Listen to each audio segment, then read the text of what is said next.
RCR, la red que comunica y une al Perú.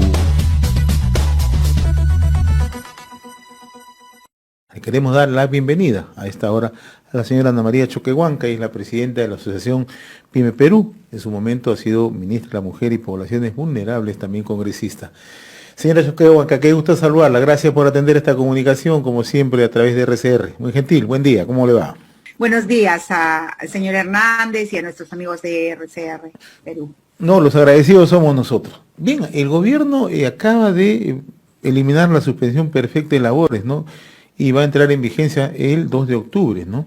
¿Qué efectos esto puede tener en la micro y pequeña empresa? Usted ya ha mostrado su preocupación porque no se le ha brindado la debida atención a este sector, ¿no? No ha llegado, además, los créditos, la ayuda en su totalidad, ¿no? Y ahora con esta medida, ¿qué efectos podría tener? En realidad, el problema aquí es bastante complejo. Yo creo ya se ha convertido en un tema complejo. ¿Por qué? Porque nosotros vemos que ahí hay una disposición de terminar con la suspensión perfecta el 2 de octubre. Pero, bueno, si bien es cierto, esto fue anunciado hace meses, definitivamente lo que tenemos que hacer aquí es dar una mirada hacia lo que significa la realidad de lo que estamos viviendo. Yo lo abogaría porque la suspensión perfecta pueda continuar, tener una fecha también en forma generalizada. A mí me parece, y a nosotros nos parece en la asociación, que esto tiene que ser gradual y tiene que haber una priorización de sectores. Esto significa identificar a los sectores, a los rubros que han ido saliendo en las fases 1, en la fase 2, y en la fase 3, en la fase 4, y que, por ejemplo, algunos que hace tiempo ya han reiniciado sus actividades y pueden ya mantener ingresos y en realidad tener trabajadores afuera que no perciben remuneraciones, no perciben beneficios sociales tampoco corresponde. Pero sí hay rubros como el turismo, por ejemplo, el sector turismo, los trabajadores que laboran en empresas de entretenimiento, por ejemplo. En fin, hay varias que recién están terminando de abrir sus puertas y sin embargo ya no van a tener acceso a ello, ¿no? Ahora, ¿esto qué podría significar, no? ¿Que se avecinan más quiebras en el sector? Usted, las veces que hemos conversado, siempre ha estado muy preocupada porque, si bien es cierto, se brindaron apoyos financieros, apoyos económicos, pero la preocupación que usted siempre daba a conocer era que no todos estaban siendo favorecidos, solamente un sector, ¿no? Y teníamos un alto grado de informalidad a la par, ¿no? Así es que aquí en el país siempre se generaliza. Yo creo que es un trabajo más fácil, un trabajo mucho más sencillo. Y aquí lo que tenemos que realizar es un trabajo a conciencia. Lo que se tiene que hacer desde el Estado es aprender a hacer diagnósticos y análisis de las situaciones que se presentan. Son distintas. Las consecuencias en una línea como en otra son distintas. Por ejemplo, aquí, ¿qué es lo que se presenta? Si nosotros hablamos de las empresas en general, tiene que haber una gradualidad, tiene que haber una priorización. Si hablamos de las pymes, el Ministerio de Trabajo lo que tendría que hacer es verificar cuántas pymes y en qué rubros se han acogido a la suspensión perfecta. Si esto es significativo, porque no tenemos esa data, nunca tenemos datas en el país, entonces significa de que las pymes que ya se han ido, digamos, reactivando, podrían ya prescindir de este acogimiento, de este beneficio, ¿no?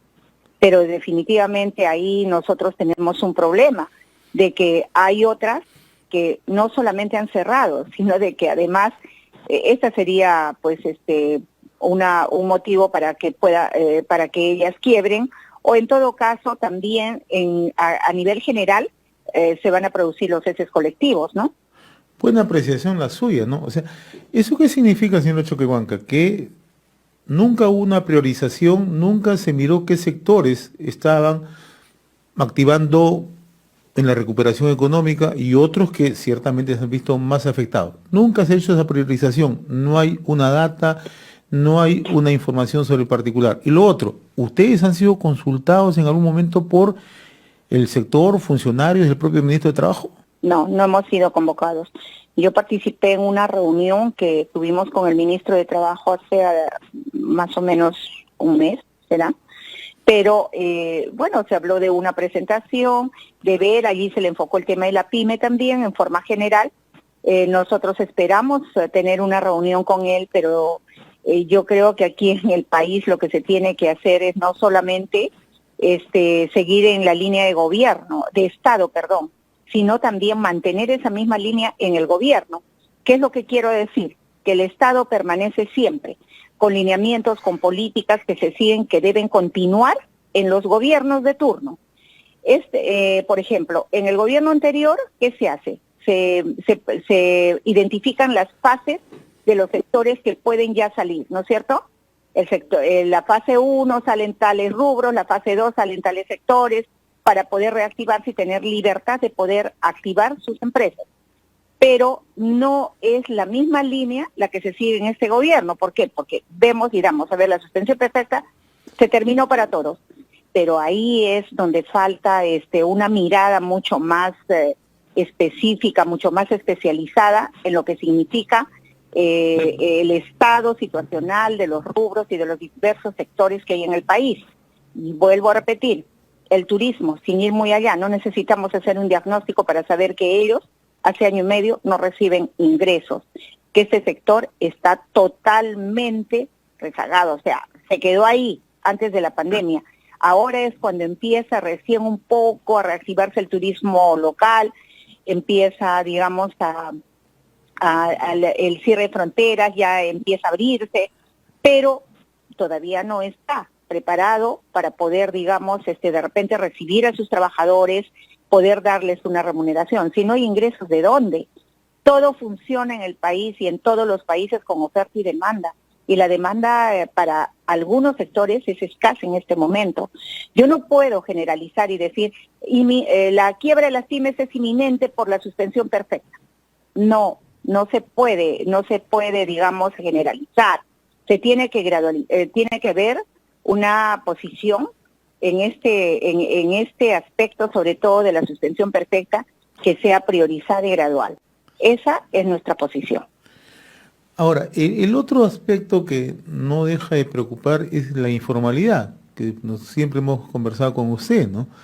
¿Se tiene alguna cifra, alguna referencia, señora Choquehuanca, del programa Reactiva? ¿A cuánto alcanzó dentro del universo de las pymes? ¿Cuántos pudieron acogerse a este incentivo o no se tiene una cifra real? Sí, tomo como referencia lo que usted acaba de decir en cuanto a la informalidad. Esta que iba al 78% antes de la pandemia, hoy tenemos un 83% que está, digamos, presente. En este momento, 17% son pymes formales, 83% no lo son. Cuando hablamos de estos programas, por ejemplo, no de asistencialismo, la PYME no necesita asistencialismo, que lo sepan los ministros, que lo sepa el presidente de la República. La PYME solamente pide lo que le corresponde, que son estímulos, de repente incentivos para poder regresar a esa formalidad. Si hablamos de ese 17%, dígame, ¿todos acceden? No. Accedió un 5% en el tema de Reactiva, pero los demás quedaron ahí. Y los que salieron ya de este tránsito de la formalidad, dígame, ¿dónde están? ¿En las calles? ¿En sus casas? ¿Dónde están? ¿Recibiendo bonos que se están entregando a las familias? Porque creo que ni siquiera eso les ha correspondido. Entonces, nosotros no nos metemos en este tema de los bonos porque las pymes generan sus propios ingresos, pero tiene que haber incentivos. ¿Qué incentivos hay? ¿Tributarios? ¿Financieros? ¿Qué cosa es lo que hay en este momento para que, digamos, se tienen que formalizar o la formalidad tiene que regresar a los porcentajes anteriores a la pandemia? Usted es economista, ha sido ministra de Estado y hace unos momentos mencionaba que lo que se tiene que seguir son políticas de Estado. En esa mirada, ¿usted cree que las medidas económicas que está tomando el gobierno son alentadoras o simplemente pueden agudizar la situación en la reactivación económica? Mire, las medidas tienen que ser continuadas. Debemos hacer lo que se hace en otros países. Ya se lo dije inicialmente. Al cambio de gobierno tiene que seguir accionando en las líneas que el anterior está dejando. Si son malas, las arreglamos. Si son buenas, las mejoramos. Pero eso nosotros no lo vemos. Dígame, ¿qué acciones emprendió el gobierno anterior en favor de la pyme? Sí, reconocemos los esfuerzos que hizo el ministro José Luis Chicoma en el Ministerio de la Producción con el tema de compras estatales y con varios otros temas que en 8 meses, que no fueron suficientes, trataron de generar cambios, de generar mejoras. Nosotros nos reuníamos con la viceministra también, ojalá que esas reuniones sigan, para ver cómo arreglamos ese gran mercado de compras estatales, que yo se lo había referido en alguna entrevista anterior. Seguimos en el tema. Y esto no lo vemos en regiones. En regiones este programa es bastante débil en el acceso, en la oportunidad que tienen los empresarios de poder ingresar. En realidad nosotros lo que queremos es que el mercado fije su mirada en dirección de lo que significa crear un gran mercado nacional de compras estatales para las pymes, que va a respetar la ley, por lo menos este gobierno, si quiere diferenciarse en algo, que se diferencie en hacer cumplir las leyes. El 40% de compras del Estado tiene que ser para las pymes, y las pymes tienen sus normas, tienen sus políticas propias emanadas del mismo Estado y del mismo legislativo. Entonces no es difícil saber quién es pyme o quién no es pyme, pero no las llenemos pues con porcentajes de contrataciones de consultorías que a nosotros no nos benefician en nada, ¿no? Muy bien, señora Ana María Choquehuanca, presidenta de la Asociación Pyme Perú, un gusto de conversar con usted, le agradezco como siempre la deferencia con RCR, Red de Comunicación Regional, muy amable. Muchísimas gracias a usted más bien por la oportunidad y ojalá que podamos ser considerados como parte de la solución, no del problema. Estamos dispuestos, tenemos la mejor disposición para colaborar con este gobierno y que todo vaya bien, porque si les va bien a ellos, nos va a ir bien a todos. Gracias. Gracias. RCR, la red que comunica y une al Perú.